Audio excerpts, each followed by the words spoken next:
Welcome to today's episode of People and Strategy. I'm your host, Mo Fatalbab, President of International Facilitators Organization. People and Strategy is a podcast from the SHRM Executive Network, the premier network of executives in the field of human resources. Each week, we bring you in-depth conversations with the country's top HR executives and thought leaders. For today's conversation, I'm excited to be joined by Paulo Pisano, CHRO, Booking Holdings, and CPO at Booking.com. Welcome, Paulo. Hey, thanks. Good to be here. Great to have you with us, Paulo. I can't wait to dig into this conversation on culture and learn a little bit more about you along the way. So, Paulo, let's start with your career journey and what brought you to the field of HR. HR, I started my career in consulting, in management consulting. And I was originally in a small boutique firm where we presented some pretty interesting solutions, let's say, to some of our clients' issues, but we didn't work through implementation, right? And while I was doing that, I was getting increasingly intrigued by how do these companies implement what we do? How do they change the way in which they do business to kind of be more successful? And how do they move from A to B? And the closer I got to that, the more intrigued I got, because it was clear that just logic was not enough, right? No matter how compelling what we presented to them was, there were still very big challenges in getting them to move from what they had been doing into what they needed to do to be successful. So I was intrigued enough that when an opportunity in HR came up, and the first opportunity was with Citibank back in the day, I was very keen to join in and to learn more about that space. And as they say, the rest is history, right? And after Citi, I ended up pursuing other opportunities, realizing that the work we do in HR is very transferable across companies, across industries, across geographies. I went on from Citi to work on a number of other companies like Marsh McLennan and Kroll, Barclays, Pearson, Galp in energy, and more recently at Booking and in e-commerce. Sounds like a lovely journey. I am curious about something you said earlier, which is even though the logic was there, we couldn't get them to implement the changes. So what do you think got in their way if the logic was there? Yeah, as they say, our jobs would be easier without people, right? People get in the way, but people are the solution as well, right? Organizations are people after all. And what gets in the way are a number of different things. It can be competing commitments. They want to be successful and want to change what they do to do something, but there are other things they want to do as well, and they don't know how to reconcile that. It might be culture. It might be the way of doing things. It might be misalignment in terms of priorities. It might be organizational design and organizational effectiveness that is not there to support what they need to do.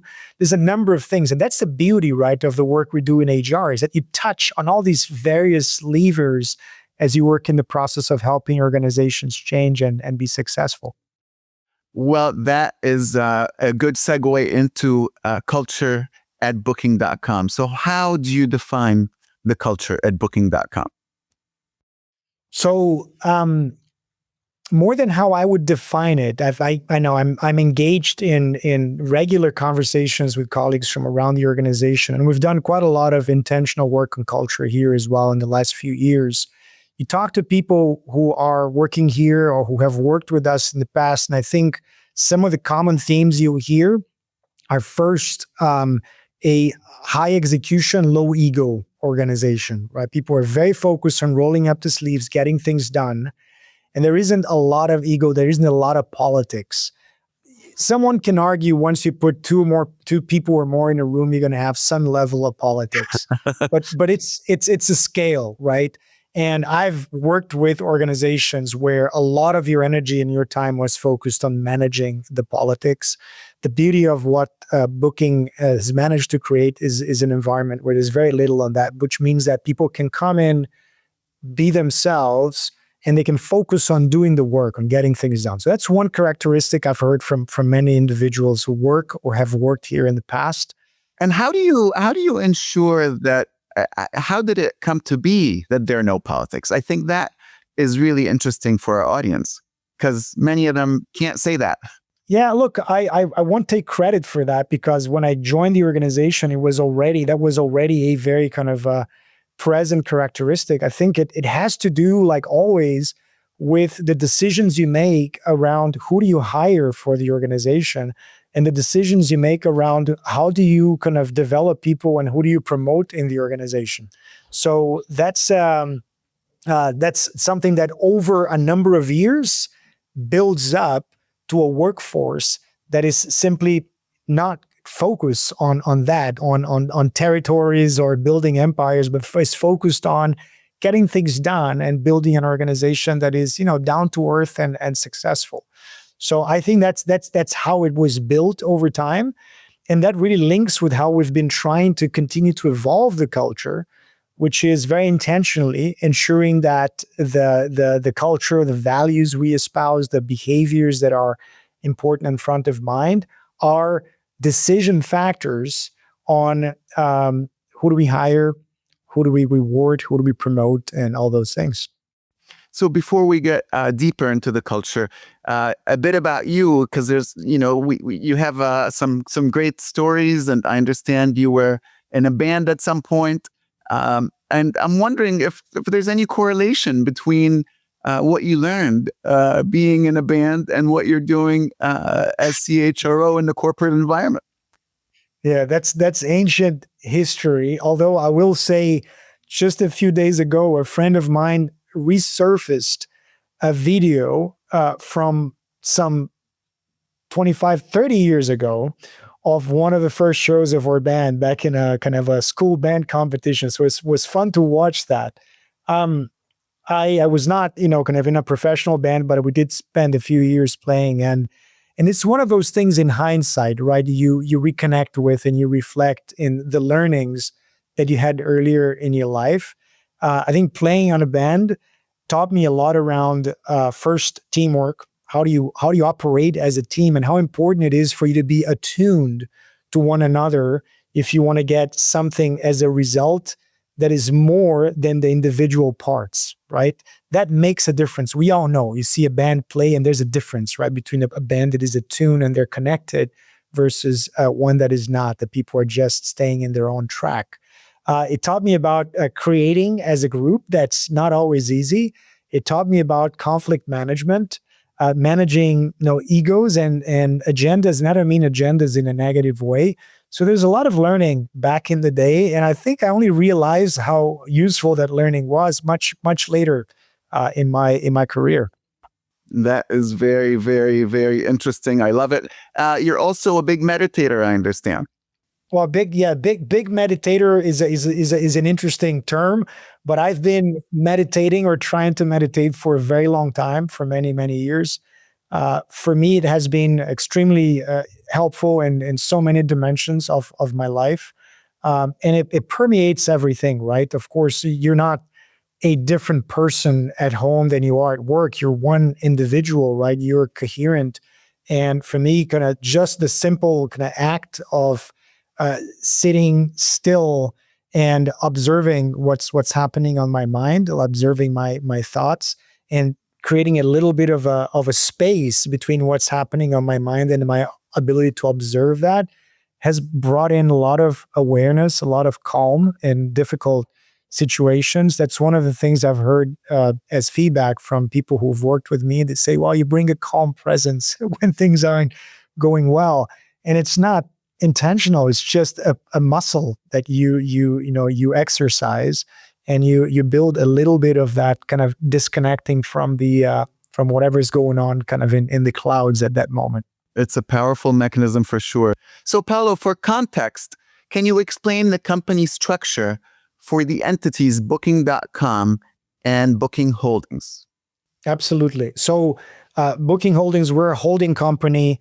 We are mostly kind of in the space of travel. We're an e-commerce organization. We're present in over 200 countries and territories.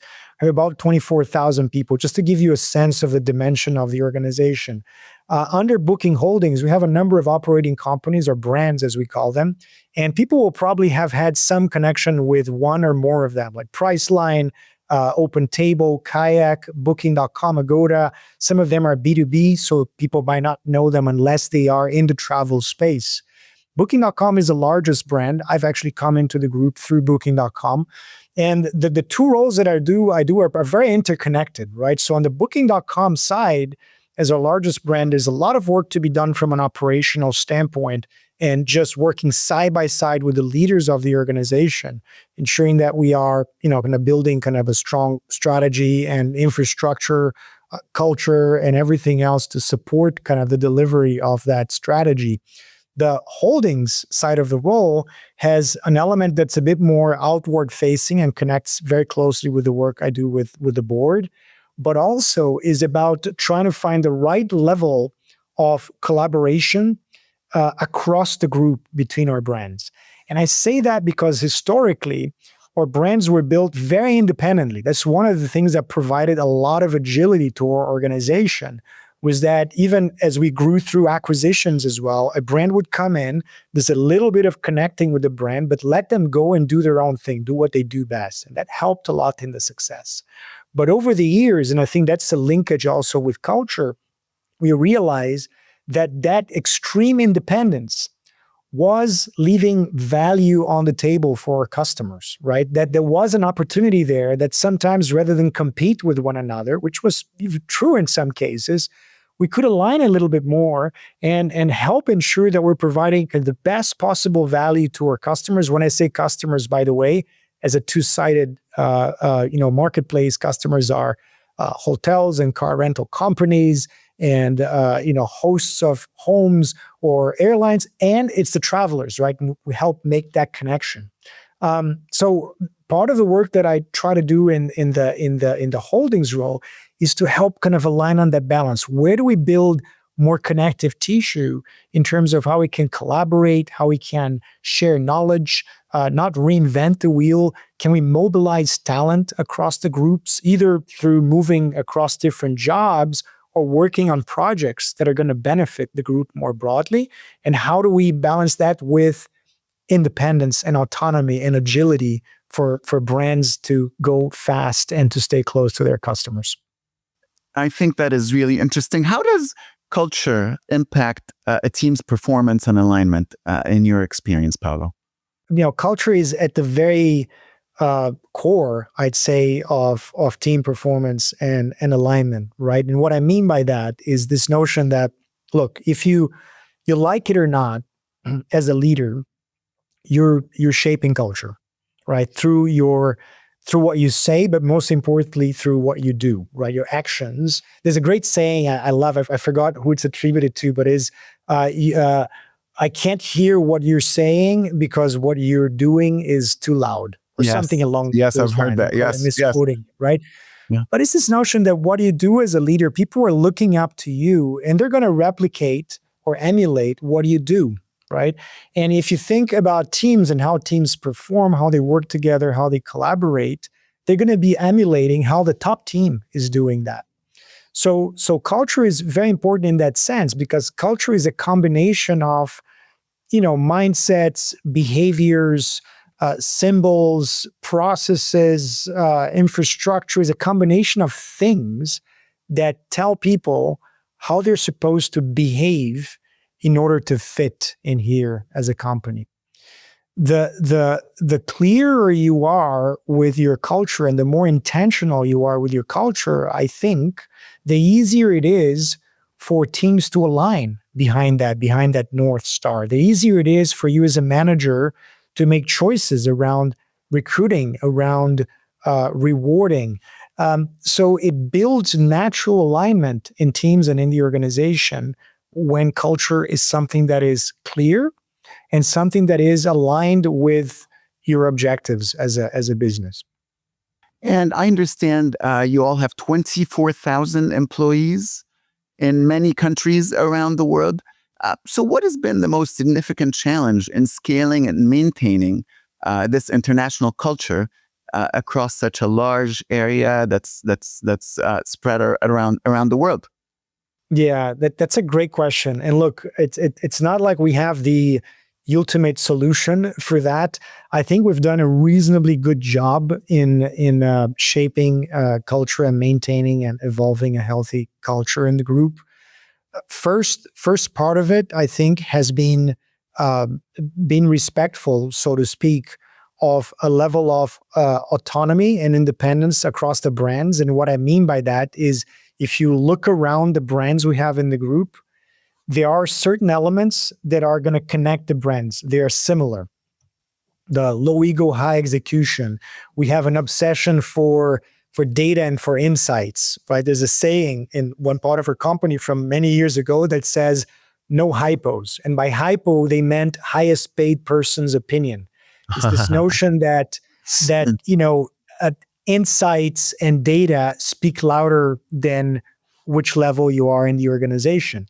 And that generated very robust discussions in a kind of a safe environment for people to challenge one another and to find better results. Some of those things are common across the group, but other things that are more specific to each of our brands. And I think respecting that, recognizing that, and allowing each leader across brands to nurture their brand really helped. The second thing is appointing leaders who are not just very capable executives, but who are strong culture carriers, right? And ensuring that in the process of development of leaders, of succession of leaders, you have individuals and teams who are carrying and who are nurturing that culture that we want for the organization. And that helps scale really very effectively, I think. Then it's incorporating some of that in the way you hire individuals for the organization. I would caution, you have to be a bit careful also, because there's always this saying around bringing someone who's a fit, who's a cultural fit. If you're not careful, you might create a bit of an echo chamber, right? You just hire people who are exactly like, and you don't challenge your culture. You don't challenge the evolution of the culture. But I think if you find the right balance, you bring a mix of people who can add to the culture you have, can adapt to the culture, but also challenge the culture a little bit. I think we've done a good job on that in general. So that's the journey we're in. Um, Currently, I'd say the main bit we're trying to focus on is helping leaders more intentionally shape culture. So provide leaders with awareness and with tools that help them know when and how to continue to shape culture in a particular direction. How do you strike that balance between the right culture versus the echo chamber? Yeah, look, I haven't found a formula yet. That's if someone has one, please, ping me on that. I think it's more art than science, right? So one of the ways we do that is by having a diversity of people engaged in panels. For example, when you interview people to come into the organization and to challenge them. Our recruiting teams, I think, are pretty well versed on that and on challenging that too. So having great recruiters in your team can make a huge difference, because in the process of sourcing and filtering those candidates in, they're not already by default bringing candidates that are exactly fit for the specific, culture and role, but they're challenging us a little bit, right? They're challenging us openly, and that helps a lot. And then it's being exposed to the external world. Is the more we get people in the organization to connect with what's happening out there, other ways of thinking, other organizations we can learn from, other ways of working, the more you, in a way, incentivize people to take a little bit more risk in bringing in different perspectives. Yeah. And without risks, we lose some creativity, we lose voices, we lose growth opportunities. I think that is great stuff. So I also love the no hypos bit. I think too often I've seen it where the person who is the big shot in the room talks more than others, and it really does require some work to get others' voices to be heard and to be also heard as important and valuable. Because as a leader, you don't have a purview of every little bit of everything happening inside the company. Are there any other leadership frameworks and governance models that underpin your culture, Paulo? Yeah, it's interesting. We're not huge on frameworks for leadership. We've kind of resisted them for a long time, I would say. But we do use some frameworks in leadership. We call them leadership expectations in some parts of the organization. For example, we try to avoid the framework. And if you look at them, if you look at the frameworks or the expectations, I would argue they're not very different from what you're going to see in most organizations out there, right? There's not that many different ways of leading. I think, of course, there's some variations on styles, but the kinds of things, if you ask anyone, what are you looking for in a good leader, are going to be, I think, relatively similar. What I would say that we try to do maybe differently than I've seen, at least in my own experience also, is not what the framework or the expectations are, but how do you get there? And we put a lot of work on getting there through a very inclusive and engaging process with people from across the organization. We try to use a lot of data and insights to guide us also in how do we funnel and make decisions about what are those leadership capabilities or expectations we think are most important for us at this moment. And that helped get people to engage more openly and with more appetite into the work that we're doing in terms of development of those competencies. So on the leadership frameworks, that's kind of the space we're in. On governance, we do put quite a bit of effort on what I call kind of more the decision making in the organization, and it links back with what we were talking about HiPPOs, right? You know that great ideas and creativity can come from anywhere around the organization. You want to be able to tap into that and to kind of hear those voices. At the same time, at some point, someone's got to make a decision, right? And they have to own that decision. They have to take accountability. So we try to create more clarity around that, right? And we've put a lot of work into improving the way in which we make decisions, the quality of our meetings, the clarity around, if you have a meeting, is it a meeting to inform? Is it to discuss? Is it to decide? If it's to decide, who makes the decision and how they make the decision? Those are things that we believe by putting a bit more effort into that, it might feel a bit more clunky in the beginning. Once it becomes second nature, it makes everything faster and easier in the organization. Yeah. So you mentioned data. What metrics or indicators do you use to measure the impact of your culture on your organization and its performance? Yeah, look, there are many things that we look at. It's pretty systemic. So I'd say first, you got to think about the lagging indicators. Ultimately, whatever we do in the culture space has got to be in service of our strategy, right? So ultimately, you want the indicators around, revenue, market share, or kind of margins, or any of those things to be what you're aiming at with anything we do in the HR space and culture. Of course, we are perhaps guardians or facilitators of culture, but it's something that's owned by everyone across the organization. Then we look at specific areas that we measure through engagement, for example, and that will give us a sense of how we're evolving. Are we evolving in the right direction or not? In which parts of engagement, enablement, manager effectiveness, etc. We have specific initiatives that are tied to culture that are, I'd say, more measurable. So, for example, for us, a lot of our culture is grounded on customer centricity. We use that as an anchor for kind of where we want to direct our efforts, right? To kind of reconnect as deeply as possible with what has made us very successful, which is being very close to our customers. So we have a customer dashboard that will track some of the main indicators around customer engagement, satisfaction, et cetera. That provides numbers and provides, some feedback on how we're doing in that space. We include culture indicators in the objectives that people have as part of their yearly objectives. That allows us to track and measure along the year how people are doing on that. So there's a number of things that we measure that will give us a sense if we're moving in the right direction and if we're moving in the right pace. And as always, it's not equal, right? You're going to make more progress in some areas than others, but by tracking it, it gives you a sense of where to prioritize. And your customers sometimes might be on opposite ends of expectations. So your customers might be the traveler or it might be the hotel. How do you balance their two needs when they conflict? I must confess, I haven't seen instances where they conflict in reality. I mean, of course, you might say a hotel would like to charge as much as possible and a customer would like to pay as little as possible, right? You could say that for any of us. But at the same time, a customer might want to pay as little as possible, but they want service. They want good quality in what they're getting. They want ease of, booking, making changes, making cancellations, etc.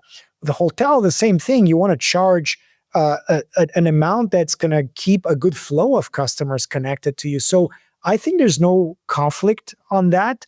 For us, from a cultural standpoint, what is common and on both sides is we're trying to create a space where people are curious and they are obsessed with deeply understanding what our customers want and how can we create more ease in the process of both sides, right? Our mission is to make it easier for everyone to experience the world. And there's very strong meaning behind each of those areas to make it easier. What does it mean to make it easier?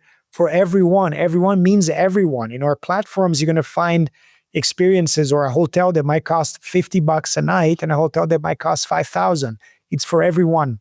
And to experience the world, it's everywhere, right? It's really open. So I think there's a lot more alignment and convergence than there might be conflict. But the most important for us from a cultural standpoint is how do we nurture this space where people are deeply curious and they're trying to keep really close to the customer needs so we can basically obsess around making the best we can. I love this notion of obsessing on the customer's needs. That's really a powerful statement. It says so much. So, Paulo, as you consider embedding culture as a strategic lever, what advice do you offer organizations seeking a business-driven approach to culture? Yeah, look, the first thing I would say is culture has got to exist in service of strategy. Right? Remember, I forgot which article it was. Maybe it was Drucker or from many years ago that culture eats strategy for breakfast or for lunch Yes. or whatever. Yes. I was never a big fan of that because it's not an either or equation, right? You can have an amazing culture if you don't have a good strategy and you're not capable of delivering on the strategy.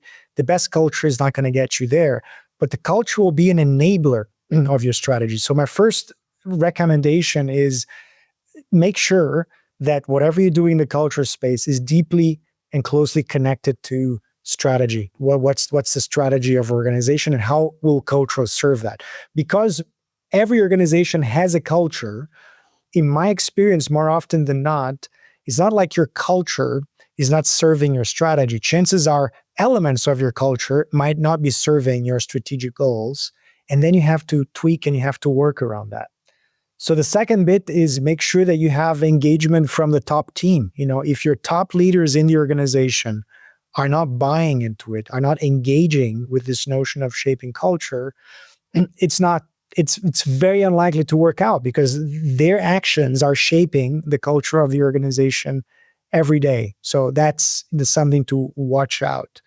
And then I would say, I could tell you like 15 more things, but I'll say one more. Mo, you tell me if you want more.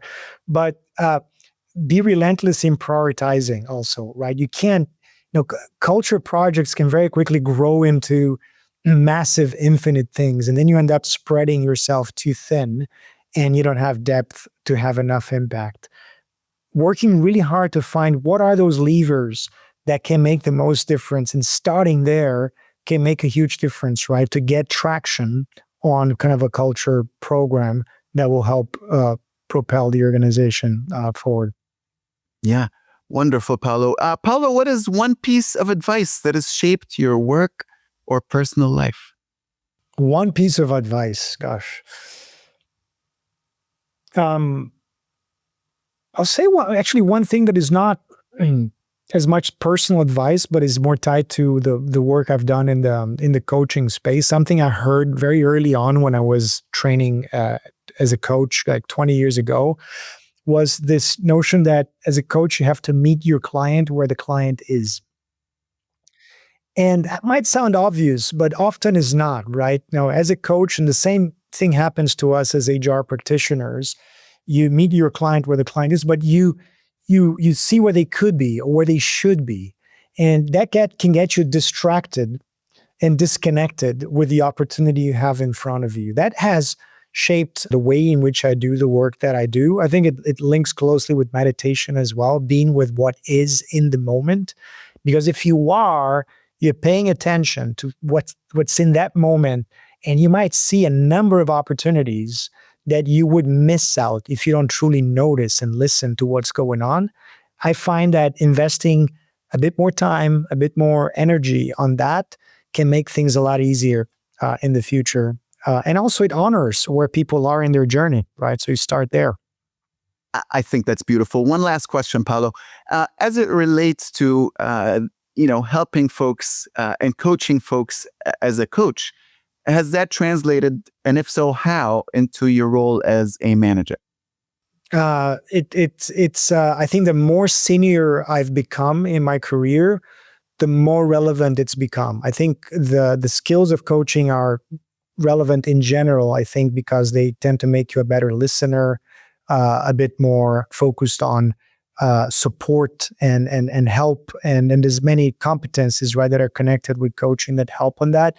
But I think as you become a more and more experienced manager, leader, and executive, you end up surrounded by executives that are part of your team that report to you that are extremely experienced and hopefully more often than not deeper experts in many areas than you are. So your role is more of that of a coach in a way than it is like the role of a manager kind of earlier in career when you're managing individual contributors, right? You're trying to make sure that the team works extremely effectively, it gels effectively, and you're challenging them and you're helping them become better observers of themselves and what they do as leaders for their teams. That's deeply connected to coaching, and it helped a lot, and it still helps me a lot. And that's where we'll end it for this episode of People and Strategy. A huge thanks to Paulo for your valuable insights. Thanks for tuning in. You could follow the People and Strategy podcast wherever you get your podcasts. Also, podcast reviews have a real impact on podcast visibility. So if you enjoyed today's episode, leave a review to help others find the show. Finally, you could find all our episodes on our website at shrm.org/podcasts. And while you're there, sign up for our weekly newsletter. Thanks for joining us, and have a great day.